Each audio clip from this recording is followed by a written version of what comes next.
Yes, everybody, and welcome back to TarHeelIllustrated.com. I'm THI staff writer Jacob Turner. Joining me as he always does, it's our very own publisher, Andrew Jones. And AJ, we're here for another episode of the UNC Basketball Lookahead Series. This is the second episode, the first one being about Armando Bacot. Go check that one out after this video is done. Of course, you can find that on our YouTube channel. We also have a playlist for all these as well. So as we accumulate these, you'll be able to keep up with them very, very easily. And today, AJ, as people know who've already clicked on this video, we're here to talk about RJ Davis, senior guard for the Tar Heels. A lot of expectations around him. Maybe it potentially looks like a new position for him this year as well. So definitely an interesting conversation ahead about what to expect for him. But just looking back at what RJ's done in his 4 years here, I think it goes without saying he's an integral part of everything Carolina's done since he's come in, but he's going to be an incredibly integral part again going into his senior season in Chapel Hill. So,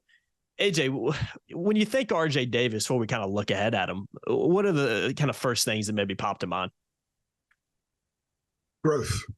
Growth as a leader, a game manager, a guy who wasn't the first choice to be the point guard of the tandem with Caleb Love initially. Roy really tried to make Caleb the point guard. Hubert talked about Caleb leading the ACC in assists, but the guy that eventually took over because he saw the floor, he managed the game.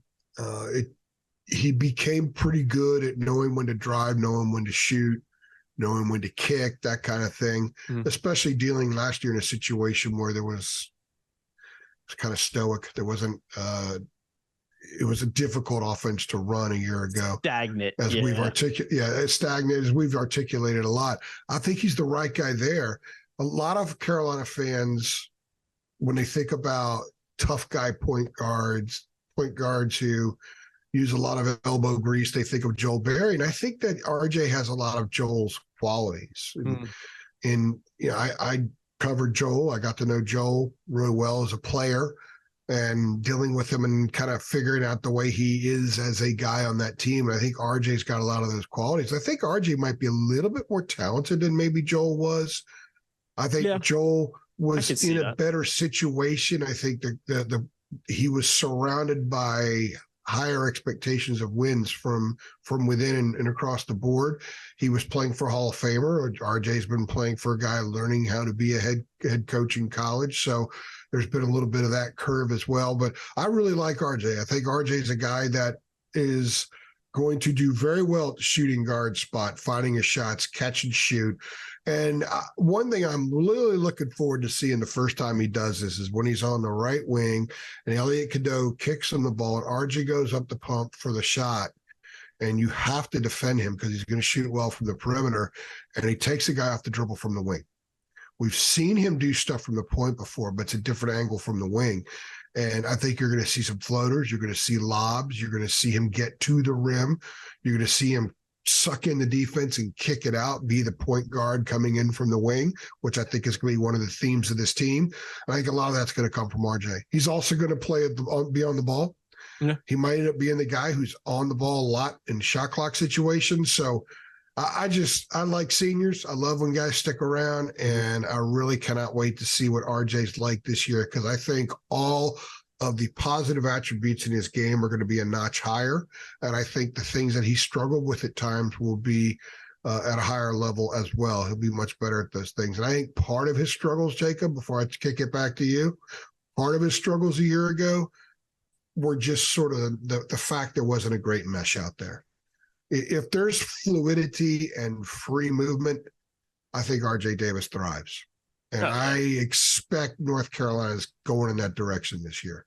And we've seen him do that before. It's not just like, if this happens, I think we'll do this. No, we've seen him perform in North Carolina. We've seen him in big moments, NCAA tournament run, going back a couple seasons, being the big one of him just not, I wouldn't say dominating games, but taking games over at times and being the guy. 12 assists in that 6-game run. He had 12 assists in one game, 30 points in the next game. I know.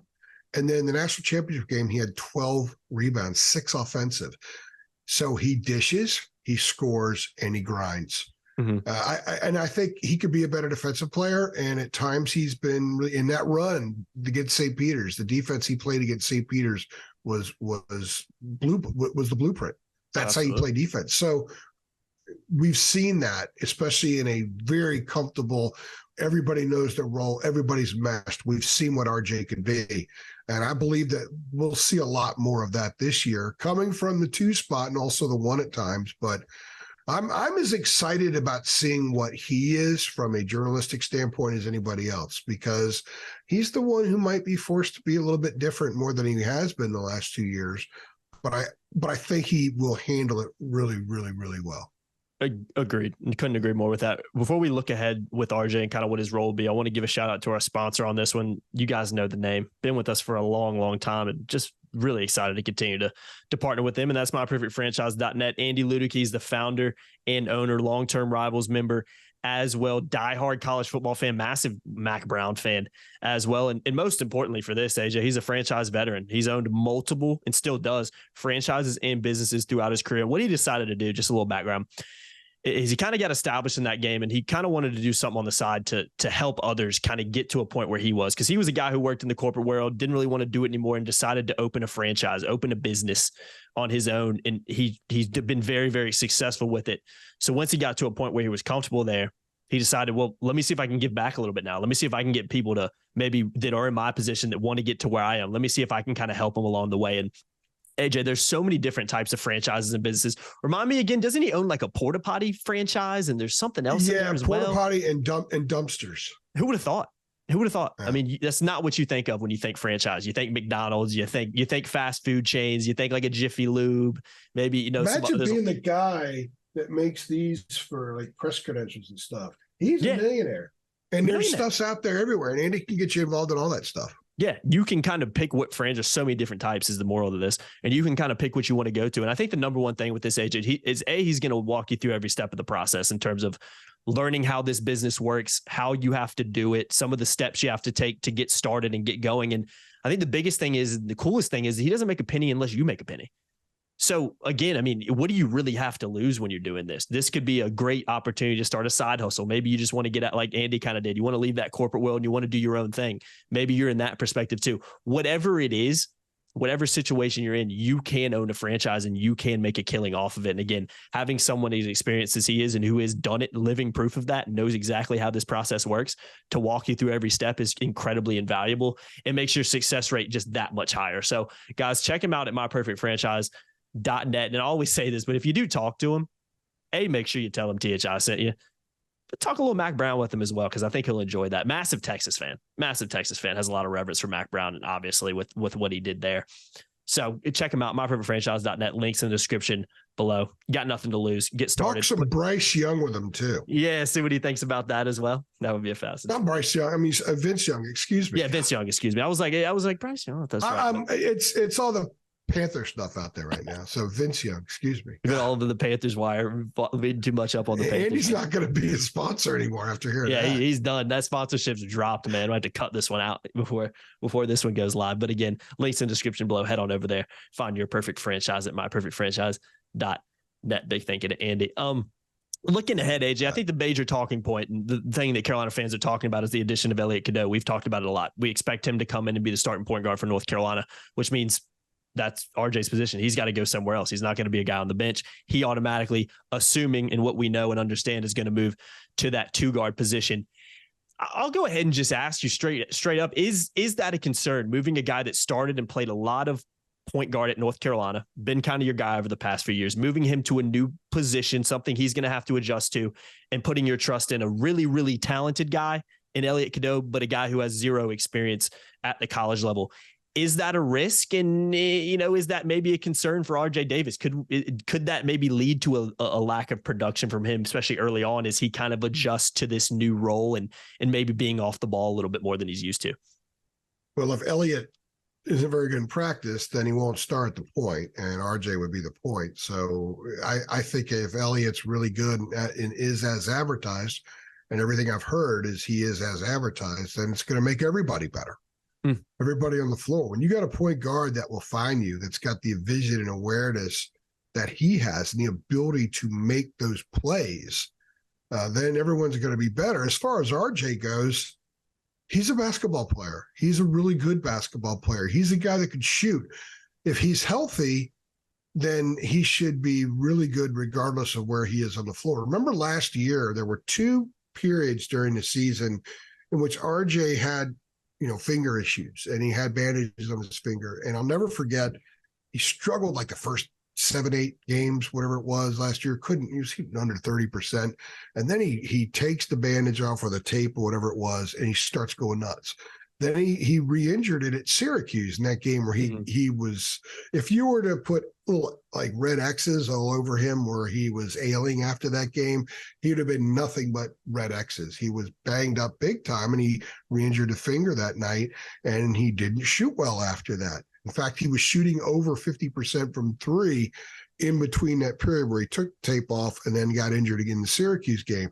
Well, he went south again shooting the ball because he just couldn't deal with the tape. So in warm-ups before the Virginia game, the one they won at home, he ripped the tape off and he closed the season shooting really well. Point I'm making is that he was over 50% last year when his finger wasn't taped.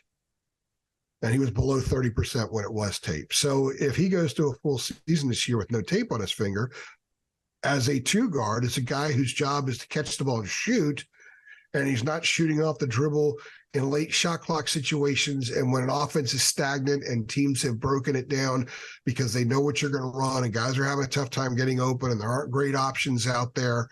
Imagine what he can do when it's free flowing, when you've got a point guard like Cadeau and you've got a wing like Ryan who has been on the ball and has great awareness and vision, and a 4 like Ingram, or a bouncy as hell athletic guy like Jalen Withers, or a Paxson Wojcik out there who can dish the ball as well. When you've got fluidity, space, awareness, and vision on the floor, to me, it plays right into all the strengths that an RJ Davis brings to the court. So I expect RJ to have a very big year. I think he will be able to handle lots of different circumstances that they deal with, and his maturity, his leadership, his intelligence, and that skill that he has of putting the ball in the basket are all going to serve him very, very well this year, regardless of what the circumstances are that they're dealing with from game to game. Agreed. Last thing I'm going to ask you, forget about, I kind of want you to take away the basketball skill and just the what you're going to see in game on the court from him. And I want to ask you, when you look at the new faces coming into this program, some young guys going to be playing key roles, how important is not only RJ Davis, you can kind of throw Armando Bacot on this, is obviously RJ Davis focused podcast, but how important are the likes of RJ and Armando, experienced guys that have been around the block, know what the pressure is like playing for North Carolina, have played in big time moments for this university? How important is the off the court leadership and on court as well, but how important is that off the court leadership for the success of North Carolina this year? Because for me, I think it may be as important as it's ever been when you look at just how many new faces are in the Dean Smith Center.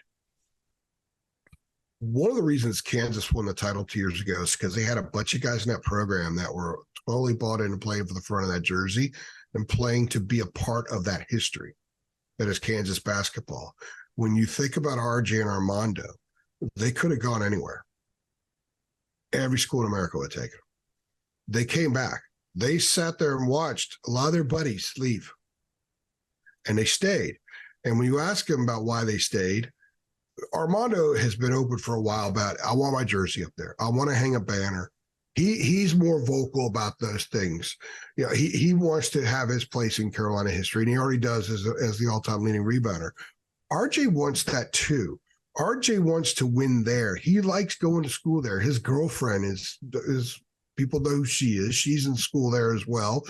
He has totally enveloped himself in all things Carolina. I was told by somebody in the program that they think when RJ's time comes, when he finishes playing basketball, he'll build a house and stay in Chapel Hill. He just loves it there. So these two guys are all about being a part of what's hanging above them. And they want to do something that will reflect their time there to hang in perpetuity at the Smith Center. So when your 2 most experienced Tar Heels, who are arguably your 2 best Tar Heels, who are both old guys in the program, when that is their mission, the guys that they come in have 2 choices. 1, to fall in line with that mission, or 2, to not fall in line with that mission. And if they don't fall in line with that mission, they're not going to be on the court. if they do fall in line with that mission, they're going to be on the court. And I think that the guys that Hubert brought in are players that will allow Armando and RJ to be even more productive. And I think as a group will enable them to reach their objective as a team and historically. They both want to be a part of history. The run 2 years ago wasn't enough. Because outside of that, they haven't had a normal Carolina experience. No, but in a lot of different ways. They want to have that. Mm-hmm. Cormac Ryan could have gone 1,000 places. He went there to have that experience. Jalen Withers could have gone 1,000 places. Same thing with him. Harrison Ingram, same thing with him. So I think that RJ and Armando, their mentality, their mission and objective, I think permeates everything that comes out of that room this year. I really do. Now, that doesn't mean that they're going to hit all their shots and win games. That doesn't mean that they're going to be the best defensive team in college basketball. It doesn't mean that they're going to be super efficient in the open court. All those things must also take place. They all must occur. But I think the approach and the fiber that this team carries into the season is all going to be where it needs to be for them to have a really big year. And you got to look at RJ and Armando as being why, because they're the ones that set that tone. Mm-hmm. Mm-hmm. I'm excited for this year, man. I'm really excited to see what these guys can do. I think they're integral for the success of this year's team. And I do expect both RJ and Armando to have big seasons. I think they need to for Carolina to have a successful year. I think it's a must. I think they just do. So I'm fascinated to see if they can. It'd be such a cool story if they end up hanging some kind of laundry in those banners, whether it's individual or just maybe an ACC championship, something like that. Doesn't necessarily have to be a national championship, but I think that would be well deserved for how much they care about the program, how much they understand the importance of wearing North Carolina across your chest, and just they have produced in the past few years. They've been in that national title game. They were up by 15 at halftime. They were so close to hanging another banner in there. They've had success here. And coming off a year like last year where they struggled and this team really, really had a disastrous year in a lot of ways, they can come back with all these new faces, be leaders in that room, and lead this new look Tar Heel team to success.